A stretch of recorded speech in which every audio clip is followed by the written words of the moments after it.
Assalamualaikum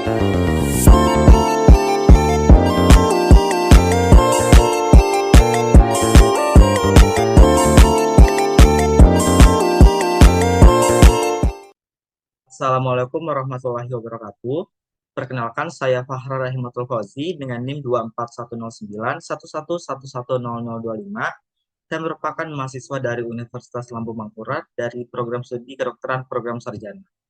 Pada kesempatan kali ini, saya akan menjelaskan mengenai salah satu materi anatomi, yaitu yang dibagi menjadi dua submateri. Yang pertama itu anatomi muskuloskeletal di regio thoracis dan membran superioris.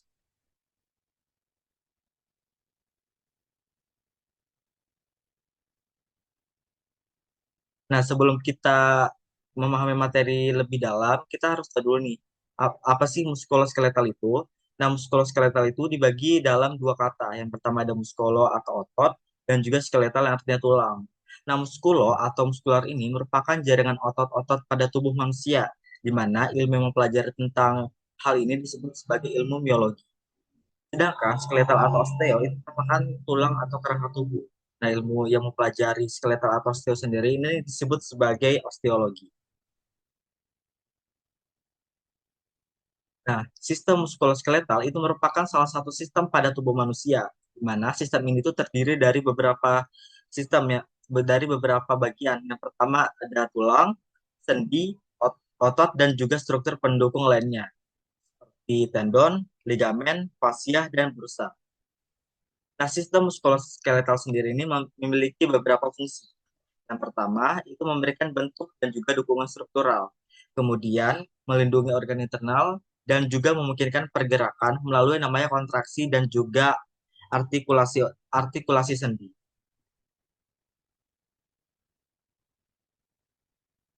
Nah, yang pertama ada regio thoracis. Nah, berikut merupakan anatomi dari tulang regio thoracis, di mana kalau misalnya kita perhatikan pada gambar, ini merupakan bagian dari struktur utama. Nah, untuk struktur utama sendiri itu ada tiga bagian. Yang pertama ada vertebrata thoracalis, di mana bagian ini itu terdiri dari 12 vertebrata yang membentuk bagian tengah dari columnar vertebralis. Kemudian ada sternum, ini bagian sternum, di sini. Ini tuh tulang datar di bagian anterior dada yang terdiri dari yang namanya manubrium, corpus, dan processus xiphoideus. Kemudian struktur berikutnya adalah costai atau tulang rusuk. Tulang rusuk yang bagian sini itu jumlahnya ada 12 pasang yang terhubung ke yang namanya vertebrata thoracalis. Nah, 10 pasang dari tulang pertama ini itu terhubung ke sternum melalui cartilago costalis.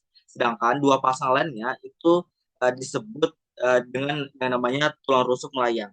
Yang bagian sini itu disebut sebagai tulang rusuk melayang. Kenapa?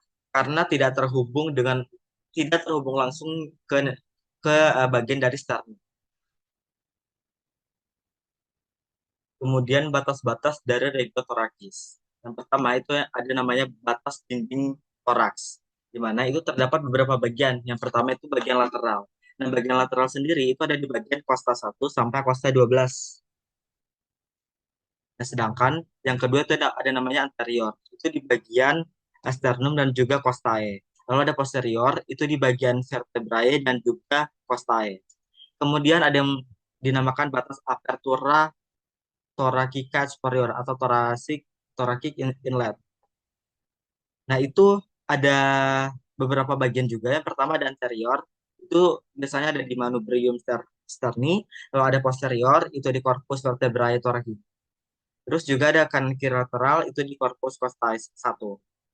Kemudian yang ada batas apertura thoracica inferior, itu ada beberapa bagian. Yang pertama ada anterior, itu di processus xiphoideus dan angulus subcostalis, lalu di bagian posteriornya itu ada corpus vertebrae thoracica 12, terus ada anterolateral itu ujung distal cartilaginous, di bagian costalis tepatnya di bagian 7 sampai 10, lalu ada posterolateral itu costae 12 dan juga ujung distal di costae 11.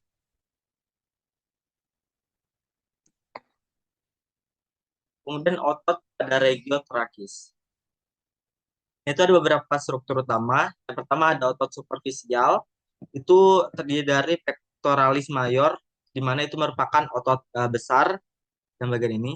Itu otot besar di dada yang berfungsi dalam aduksi dan juga rotasi internal humerus. Lalu ada pectoralis minor,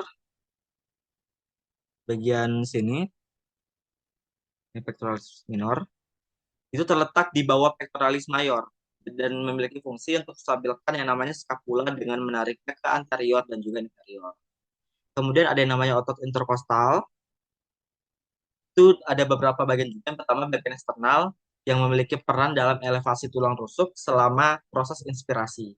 Kemudian ada internal, itu berperan dalam depresiasi tulang rusuk selama proses aspirasi. Dan yang terakhir ada yang namanya intim. Intima yaitu lapisan terdalam yang membantu fungsi otot interkostal internal. Kemudian bagian diafragma dan juga perannya dalam proses pernapasan manusia. Yang pertama, otot utama pernapasan yang memisahkan rongga toraks dari rongga abdomen. Kemudian, kontraksi dari diafragma ini itu menyebabkan yang namanya peningkatan volume rongga toraks, yang kemudian menghasilkan yang namanya proses inspirasi.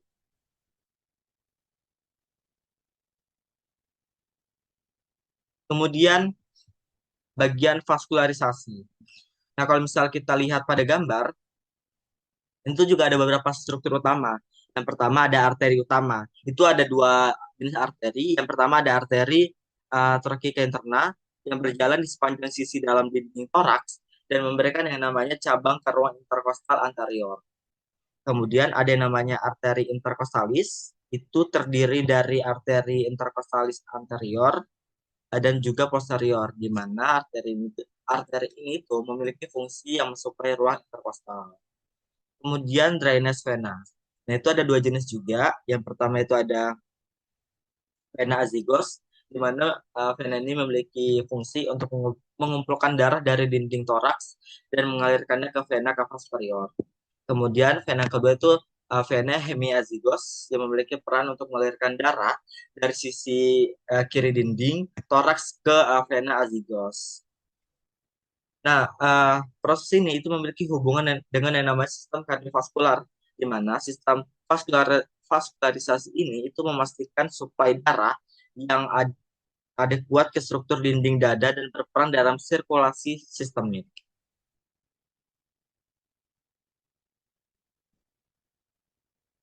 Kemudian inervasi dari regiotorakis. Nah, itu struktur utamanya. Yang pertama ada namanya saraf interkostal atau nervus thoracicus. Nah, di mana saraf ini itu berasal dari cabang anterior nervus spinalis T1 sampai T11. Nah, saraf ini juga itu memiliki peran dalam memberikan sensasi sensorik pada kulit dinding, dada, dan juga perut di bagian atas. Kemudian, saraf ini juga bisa mengontrol otot-otot interkostal dan diafragma atau parsial. Nah, kemudian peran plexus brachialis pada bagian superior. Yang pertama, plexus brachialis atau C5 sampai T1 ini itu sebagian memiliki kontribusi terhadap regiotorax atas, terutama dalam pergerakan bahu. Kemudian saraf supraclavicular atau cabang dari plexus ini itu memiliki fungsi suplai sensorik ke kulit, regio clavicula dan juga bahu di bagian atas. Nah, tadi kan kita udah ngebahas nih dari regio thoracis. Nah, kemudian kita masuk ke regio membris superioris.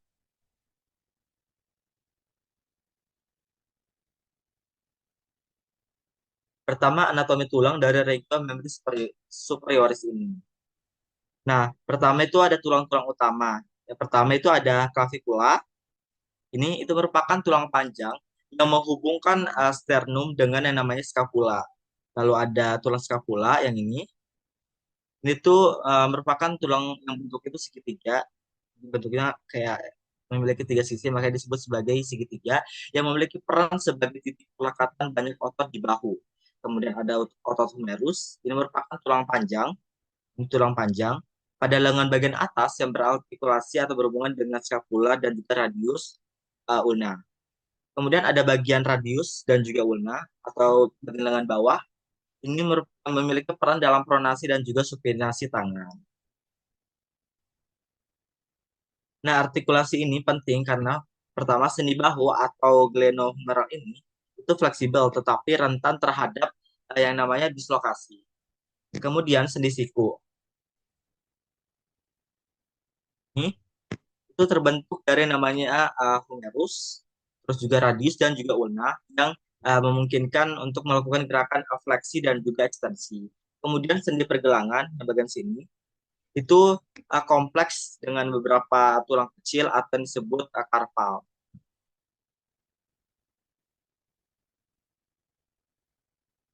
Kemudian otot dari regio membri superioris ini. Nah, untuk struktur pertamanya ada struktur bagian bahu di bagian sini. Itu ada namanya deltoid dan bertanggung jawab untuk abduksi bahu. Kemudian ada bagian rotator cuff, itu empat otot utama atau di mana empat otot utama itu ada yang namanya supraspinatus, lalu ada infraspinatus, teres minor, dan juga subscapularis yang uh, berfungsi untuk menstabilkan sendi dari bahu ini. Kemudian bagian otot tangan atas itu namanya biceps brachii itu untuk fleksi siku dan juga supinasi lengan bagian bawah. Kemudian ada triceps brachii itu untuk ekstensi siku. Kemudian ada brachialis itu fleksi siku yang kuat.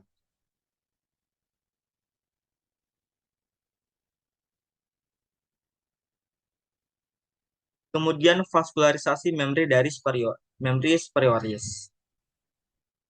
Nah, kalau misalnya kita lihat di gambar itu ada dua jenis gambar, di mana ini merupakan vaskularisasi arteri dan juga vena. Nah, kalau misalnya ini ada dua jenis arteri utama, yaitu ada subclavia, axillaris, brachialis, radialis, dan juga ulnaris. Nah, radialis ini sering digunakan untuk palpasi denyut nadi. Kemudian untuk bagian venanya itu ada sepalika, basilika, dan brachialis. Nah, kemudian mengarah ke subclavia, brachiocephalika, dan juga ada namanya cava superior. Kemudian inervasi dari regio membri superioris. Nah, ini merupakan bagian sarafnya. Nah, itu pertama ada plexus brachialis dari C5 sampai T1, di mana itu ada yang namanya musculocutaneus, di mana ini memiliki fungsi untuk mengontrol flexor lengan atas. Lalu ada medianus, itu untuk mengontrol flexor lengan bawah dan otot tangan tertentu. Kemudian ada ulnaris, ini itu tuh bertanggung jawab untuk sebagian besar otot pada intrinsik tangan. Lalu ada radialis, saraf yang bagian sini, itu untuk mengontrol ekstensor lengan atas dan juga bawah. Kemudian ada saraf axillaris yang mengontrol otot deltoid dan juga teres minor. Nah, kemudian kita masuk ke submateri kedua, yaitu tentang vaskularisasi dan inervasi sistem muskuloskeletal. Tapi karena kan di sebelumnya kita udah sebutin bagian itu dari sistem muskuloskeletal. Nah, ini kita akan ngebahas secara umumnya. Nah, vaskularisasi itu merupakan proses suplai darah ke jaringan tubuh melalui pembuluh darah, di mana proses vaskularisasi ini sangat penting bagi otot dan juga tulang agar tetap berfungsi dengan baik. Nah, terdapat beberapa arteri utama yang berperan dalam proses vaskularisasi ini pada sistem muskuloskeletal. Yang pertama ada arteri subclavia, lalu ada arteri axillaris, arteri brachialis, arteri radialis, dan juga ulnaris. Nah, arteri ini itu memiliki tanggung jawab atau peran dalam mensuplai darah ke ekstremitas bagian atas. Nah, kemudian arteri beberapa contoh lainnya itu yang kedua itu ada arteri iliaca externa, lalu ada arteri femoralis, arteri poplitea, arteri tibialis, anterior dan juga posterior. Nah, bagian itu berfungsi untuk mensuplai darah ke ekstremitas di bagian bawah. Kemudian ada arteri vertebralis dan juga arteri karotis eksterna. Nah, itu tuh untuk menyuplai darah ke otot leher dan juga bagian kepala. Kemudian terakhir ada arteri interkostalis dan juga arteri toracika interna, di mana bagian itu berfungsi untuk mensuplai darah ke otot-otot dinding dada manusia. Nah, kemudian ada materi mengenai peran anastomosis dalam suplai oksigen. Nah, anastomosis sendiri ini merupakan hubungan antara dua atau lebih pembuluh darah yang memungkinkan suplai darah ini tetap berlangsung meskipun ada salah satu arteri yang terganggu atau tersumbat.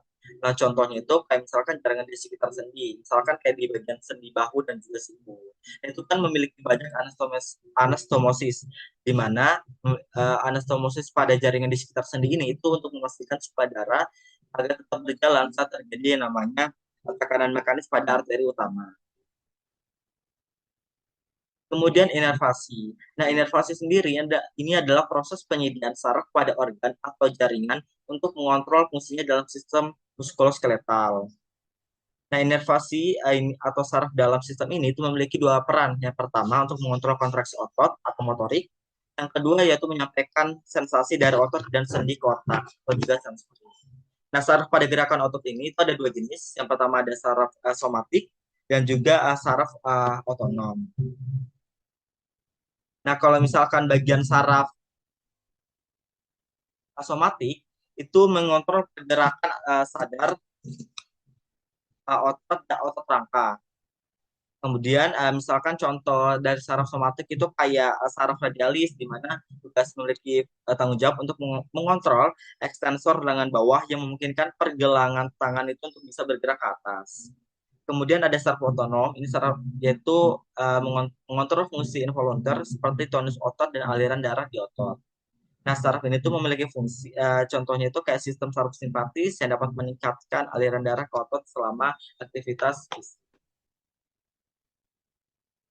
Nah, mungkin sekian dari pembahasan saya, kurang lebihnya mohon dimaafkan. Sekian, wassalamualaikum warahmatullahi wabarakatuh.